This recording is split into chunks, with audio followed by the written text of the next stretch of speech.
Assalamualaikum warahmatullahi wabarakatuh. Jumpa lagi bersama saya Ismail Bahanan di channel video pembelajaran.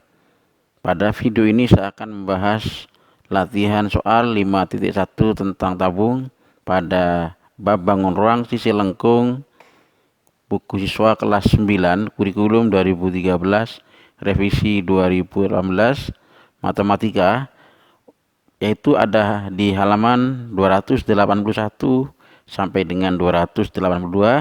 Yang kita bahas adalah nomor 3, 4, dan 5. Video ini merupakan lanjutan dari video sebelumnya yang telah saya bahas untuk nomor 1 dan 2. Baik, sebelum saya memberikan pembahasan soal ini, bagi yang baru bergabung dengan video channel ini, jangan lupa like, share, dan subscribe, dan klik lonceng untuk memperoleh pemberitahuan dari channel ini video-video lanjutan. Baik, langsung saja saya akan menuju pada latihan 5.1 untuk nomor 3. Di sini nomor 3 tentang berpikir kritis, yang nomor 4 tentang tantangan, yang 5 adalah irisan tabung. Baik, saya akan bahas satu persatu dari nomor 3. Yuk kita lihat. Untuk nomor 3, berpikir kritis. Terdapat suatu tabung dengan jari-jari R cm dan tinggi tabung T cm, di mana R kurang dari T. Artinya jari-jari tabung lebih pendek daripada tinggi tabung. Misalkan tabung tersebut memiliki volume V cm kubik dan luas permukaannya L cm persegi. Apakah mungkin volume tabung sama dengan luas permukaan tabung, atau V dibuktikan apakah sama dengan L nantinya? Jika iya, pertanyaan selanjutnya, tentukan nilai 1 per R ditambah 1 per T. Bagaimana alternatif penyelesaiannya? Yang pertama, lihatlah pertanyaan di sini dengan cara membuktikan bahwa V sama dengan L, maka kita tuliskan V sama dengan L, di mana V merupakan rumus volume tabung, sedangkan L merupakan rumus luas permukaan tabung. Dari persamaan ini, maka untuk menyelesaikannya, sederhanakan kedua ruas dengan cara dibagi PR, karena PR merupakan faktor dari kedua buah bentuk kiri dan kanan, yaitu dengan cara misalkan saya bagi, maka ruas kiri dan ruas kanan kita bagi PR, maka hasilnya adalah ruas kiri adalah R kali T, yang kanan adalah 2 kali R ditambah T. Dari persamaan ini dapat dilanjutkan dengan cara menuliskan dalam bentuk kebalikannya, yaitu RT adalah kita silang di bawah sini, kemudian 1 per 2. 1 adalah koefisien dari RT ini sendiri. Dari persamaan ini, maka dapat disederhanakan dengan cara ruas kanan dibagi masing-masing dengan penyebutnya, yaitu R dibagi RT ditambah T dibagi RT, sehingga di sini dipecah menjadi dua bentuk pecahan. Selanjutnya, masing-masing pecahan yang dijumlahkan ini, R dibagi R akan bernilai nanti 1 per T, T per T. Nah, di sini T per T nanti sama dengan 1 per T ditambah 1 per R. Jadi yang dicoret nanti adalah T-nya di sini ya. Ini salah coret. Baik, selanjutnya dari kesimpulan ini dapat kita lanjutkan dengan cara membalik penjumlahan ini, karena bersifat komutatif, maka dapat ditulis 1 per R ditambah 1 per T sama dengan 1 per 2. Nah, dari sinilah terbukti bahwa 1 per R ditambah 1 per T sama dengan 1 per 2. Itulah penyelesaian alternatif dari nomor 3. Baik, saya akan lanjutkan untuk soal nomor 4, yaitu tentang tantangan berupa bangun ruang yang berupa di sini magnet, gambar suatu magnet silinder. Alas dari magnet tersebut dibentuk dari dua lingkaran yang sepusat. Ya, di sini ada pusatnya sama, sepusat. Kemudian lingkaran yang lebih kecil memiliki jari-jari R 1 sama dengan 4 cm. Jadi lingkaran dalam di sini yang dimaksud. Sedangkan lingkaran yang lebih besar memiliki jari-jari ditimbulkan R2 6 cm dari pusat sampai keluar ya. Sehingga Lanjutan dari gambar ini bahwa tinggi tabung adalah 10 cm. Pertanyaannya adalah tentukan luas permukaan magnet. Kemudian yang B, tentukan volume magnet. Alternatif penyelesaiannya adalah sebagai berikut. Yang A, untuk luas permukaan magnet. Perhatikan di sini, artinya di sini ada tabung besar dan tabung kecil. Tabung luar, di sini ada tabung dalam. Maka luas permukaan luar ditambah luas permukaan dalam. Kemudian ditambah luas alas dikalikan 2. Maksudnya adalah irisan dari dua buah lingkaran kecil dan besar, atau dikatakan adalah cincin dua buah lingkaran, baik yang atas di bawah. Maka jika dituliskan dalam bentuk yang lebih sederhana, luas permukaan luar ditulis dengan rumus 2 pi/t karena ini adalah luas selimut tabung dengan menggunakan R2. Sedangkan luas permukaan tabung yang dalam menggunakan 2 pi/1t.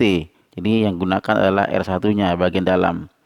Ditambah 2 kali untuk mencari luas antara lingkaran dalam dan luar, maka yaitu selisih dari luas lingkaran besar dan luas lingkaran kecil. Dari bentuk ini dapat dituliskan dengan cara menggantikan sekarang 2 pi, R2-nya digantikan 6 di sini karena 6. Kemudian T adalah tinggi tabung sama dengan 10.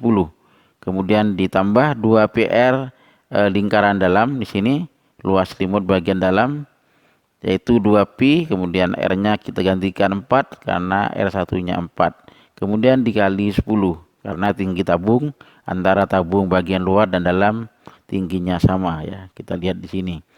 Kemudian ditambah dengan 2 kali, ini adalah luas lingkaran karena bagian atas dan bawah ada 2, di mana luas lingkaran besar adalah pi R kuadrat di sini, yaitu dengan menggunakan R2-nya karena R yang terpanjang dikurangi dengan lingkaran dalamnya pi R kuadrat 1. Kemudian selanjutnya kita langsung kalikan. Sini adalah 2 kali 6 adalah 12, kali 10 adalah 120 pi. Kemudian 2 kali 4 adalah 8, dikalikan 10 adalah 80 pi. Jadi dalam bentuk pi. Kemudian ditambah dengan 2 kali pi R2. Di sini digantikan dengan R2-nya adalah jari-jari lingkaran luar yaitu 6 kuadrat dikurangi pi kali 4 kuadrat lingkaran kecilnya. Setelah itu disederhanakan menjadi, kita tuliskan kembali 120 pi ditambah 80 pi. Kemudian 6 pangkat 2 atau 6 kuadrat adalah 6 kali 6 sama dengan 36 pi. Kemudian 4 pangkat 2 adalah 4 kali 4 yaitu 16 pi. Kemudian selanjutnya disederhanakan kembali, dituliskan bagian ruas yang masih perlu ditulis yaitu 120 pi ditambah 80 pi. Kemudian 36 pi dikurangi 16 pi adalah 20 pi. Kemudian disederhanakan lanjutannya adalah yaitu 2 kali 20 pi ditulis 40 pi. Dari sini dapat kita jumlahkan 120 pi ditambah 80 pi yaitu 200 pi ditambah lagi 40 pi sehingga hasilnya adalah 240 pi. Jadi kesimpulannya, untuk pertanyaan yang A, luas permukaan magnet adalah 240 pi cm persegi. Baik, selanjutnya bagaimana alternatif jawaban untuk soal tentukan yang B, yaitu volume magnet. Tentunya volume magnet karena ada tabung besar dan tabung kecil, tentunya volume magnet adalah merupakan sama dengan mirip pipa paralon, yaitu volume besar dikurangi volume kecil ya. Atau ini adalah silinder besar dikurangi volume silinder kecil. Dari sini dapat dituliskan dengan cara volume adalah pi R kuadrat T, gunakan R yang paling luar dikurangi pi R kuadrat yang 1T. Dari sini digantikan untuk R2-nya dituliskan 6 pangkat 2 kali T-nya adalah 10 dikurangi pi, R-nya gunakan yang paling kecil yaitu 4 pangkat 2 adalah kali 10 sehingga disederhanakan menjadi 6 pangkat 2 adalah 36, kemudian yang 4 pangkat 2 adalah 16. Sedangkan hasil dari pi kali 36 kali 10 360 pi, kemudian dikurangi dengan 16 kali 10 adalah 160 pi, sehingga hasilnya adalah volumenya adalah 200 pi. Untuk nilai pi dapat digantikan nanti jika untuk menggunakan bilangan yaitu 22/7 atau bilangan yang mendekati yaitu 3,14. Jika ditulis dalam bentuk pi juga tidak masalah. Jika dilanjutkan misalkan yang volume dalam bentuk pi, kita kalikan dengan 3,14 sehingga hasilnya adalah 200 kali 3,14 adalah 628. Sehingga kesimpulannya volume magnet adalah 200 pi cm kubik atau 628 cm kubik. Baik, itulah alternatif penyelesaian untuk soal nomor 4 tentang tantangan pada gambar antara tabung besar dan tabung kecil. Kemudian selanjutnya yang ketiga yaitu soal nomor 5 tentang irisan tabung. Tampak di gambar di sini artinya tabung padat yang diiris, kemudian ada garis tengah tampak nanti. Di sini diketahui misalkan terdapat suatu tabung dengan jari-jari R dan panjang T. Kemudian tabung tersebut dijadikan irisan tabung dengan memotong tabung tersebut menjadi dua bagian yang sama persis dari atas ke bawah. Tentukan rumus untuk menghitung luas irisan tabung tersebut. Jadi di sini pertanyaannya untuk menentukan rumus. Baik, alternatif penyelesaiannya adalah yang pertama untuk menentukan rumusnya, lihatlah luas irisan. Tentunya di sini luas irisan sama dengan setengah kali luas selimut tabung ya, karena tabungnya di sini ada setengah ya, setengahnya ya. Kalau penuh luas selimut tabung, karena di sini diiris menjadi dua bagian yaitu setengahnya.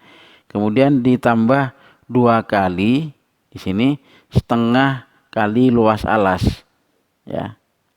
Yang dimaksud di sini nanti alasnya berupa setengah lingkaran ya, nanti setengah lingkaran. Kemudian ditambah sebuah sisi yaitu yang berupa persegi panjang. Kalau di sini dilihat adalah di sini terlihat diameternya sebagai panjang, kemudian tingginya sebagai tinggi, maka ini membentuk sebuah persegi panjang. Akibatnya luas persegi panjang adalah diameter kali tinggi. Sehingga luas irisan dituliskan dalam setengah kali 2 pi RT ya. 2 pi RT merupakan luas selimut tabung ditambah 2 kali setengah, kemudian karena ini adalah lingkaran, setengah lingkaran maka dikalikan pi R kuadrat ya. Jadi 2 kali setengah ditambah luas persegi panjang. Dalam hal ini diameter adalah merupakan 2 kali jari-jari, sedangkan tinggi merupakan tinggi tabung. Dari sini dapat dilanjutkan bahwa setengah kali 2 pi RT di sini nanti dapat ditulis masing-masing ya, ini akan bernilai 1, sehingga jika disederhanakan setengah kali 2 pi RT akhirnya tinggal pi RT, kemudian 2 kali setengah kali pi R kuadrat adalah tinggal pi R kuadrat, kemudian 2 R kali T ditulis 2 RT. Dari sini dapat lihat 3 buah suku ternyata ada sebuah faktor yang sama yaitu R ya. Di sini kelihatan R ya. Di sini ada T tapi di sini tidak ada T. Akibatnya di sini dapat disederhanakan dahulu untuk pi ya. Mungkin pi R, di sini ada pi R ditulis pi R dalam kurung T ditambah R ditambah 2 RT ya.